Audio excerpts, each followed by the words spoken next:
I'm Kelly Day. Join me at the Winter Games of Oregon, March 5th through 7th at Timberline and Ski Bowl. Now, on Hard Copy. Screen legends Liz Taylor and Rod Steiger's rumored romance is splashed all over the tabs. Now, Rod's revealing the truth about their relationship to Hard Copy. Best, would you like to go to lunch? Oh, sure, I'd love to go to lunch. It's the real story behind these Hollywood heavyweights. She's the sultry sex pot heating up the WB. Now the network's building Nikki Cox up to become Hollywood's next bombshell. Nikki Cox built the WB network. Case closed. And you won't believe which comic clown's stolen this starlet's heart. Nikki the Knockout. It's the scandal that would have Elvis Presley shake, rattle, and rolling over in his grave. I'm outraged about it. Reports music legend Johnny Rivers ripped off the king. Now even Chuck Berry's jumping into the battle. We get to the bottom of this rock and roll ruckus. They're the long-lost photos of Sonny and Cher during the best of times. She was a slightly overweight young lady with a large nose and somewhat shy demeanor. From Bob Dylan's secret obsession for Cher to Sonny's serious side, they're the portraits of a pop duo. Plus, is red-hot Angie Everhart about to become a princess bride? The Truth Squad settles the royal rumor. This is Hard Copy for Friday, March 5th.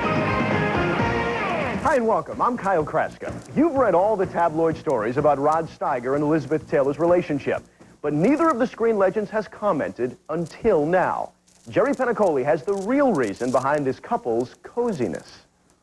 Yeah, great. It's a hot date between living legends Elizabeth Taylor and Rod Steiger that rocked the worldwide romance rumor mill. They tried to make a big romance.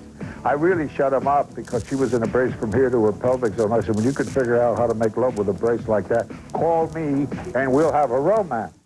The In the Heat of the Night Oscar winner talked exclusively to Hard Copy at the San Jose Film Festival. It's the untold story of his relationship with dear friend Elizabeth Taylor, starting with a strange idea for a sequel to The Wizard of Oz. I have a script where this is one I made direct, where she's 66 years old, Dorothy. Her husband's died, and she's lonely and miserable, and she wants to go back to Oz.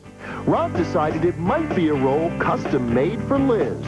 I made a phone call, and I went up to see Miss Taylor about her, who was in bed with a fractured back. I know that this woman hasn't missed anything, a disease, and I explained that she was interested.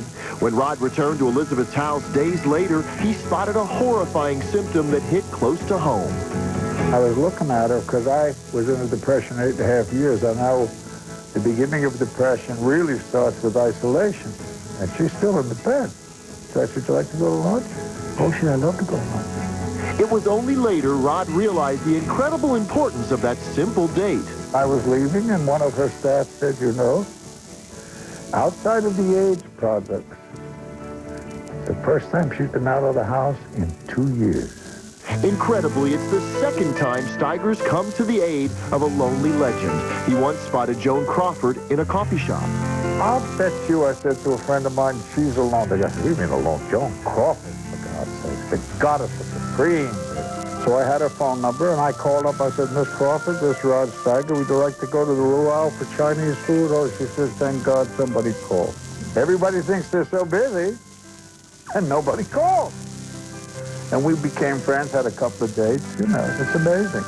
Tragically, Rod couldn't help Crawford, who died a lonely death from cancer years later. Now, Rod's determined his special friendship with Elizabeth will have a much happier ending. She is becoming a very dear friend of mine. People who have some kind of talent must protect each other, because nobody else is calling. Good for them. And by the way, there's good news for Liz's ex, Larry Fertensky. Doctors have upgraded his condition from serious to fair after the tragic fall that left him in a coma. Now, Johnny Rivers is a rock legend, famous for songs like Summer Rain, Secret Agent Man, and Poor Side of Town. But it's his very first record that's come back to haunt him. And as Pat Lalama reports, Elvis Presley is haunting him too. The name Johnny Rivers probably strikes a chord in your memory banks, but in case it doesn't, this hugely popular song undoubtedly will.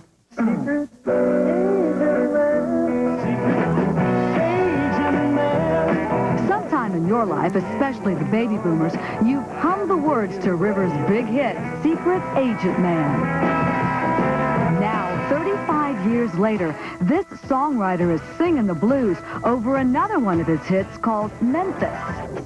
The rock and roll classic Memphis has risen from the golden oldies vault to take center stage in an ugly controversy starring Rivers and the man from Memphis himself, the late great Elvis Presley. I'm outraged about it. This odd tale dates all the way back to June of 1964 when a then unknown Johnny Rivers recorded Memphis and took it to the top of the charts. But now comes a charge that Rivers hijacked the signature tune off his good friend Elvis, and Johnny says it put him in his own heartbreak hotel. It makes me look like someone who stole a song from a good friend and betrayed a friend, which is absolutely not true. The storm erupted with the publication of a new book called Careless Love, The Unmaking of Elvis Presley. Author Peter Guralnick quotes sources as saying that Rivers rush-released his recording of Memphis before Elvis could put out his own. Elvis recorded another version of Memphis that I didn't know anything about. And Rivers is furious that Guralnick would say it sparked a bitter feud with the King. Something in there about Elvis and I, they falling out, he didn't want to see me anymore, which is totally untrue. In fact, Rivers says the whole story simply doesn't add up. Who in their right mind with no recording contract, an unknown struggling musician, is going to run out and beat Elvis Presley to the punch, the biggest rock and roll star in history? Nevertheless, the tale has caused such a furor that even the legendary Chuck Berry has gotten into it. Berry, who wrote Memphis, recently issued a formal statement condemning author Guralnick for, quote,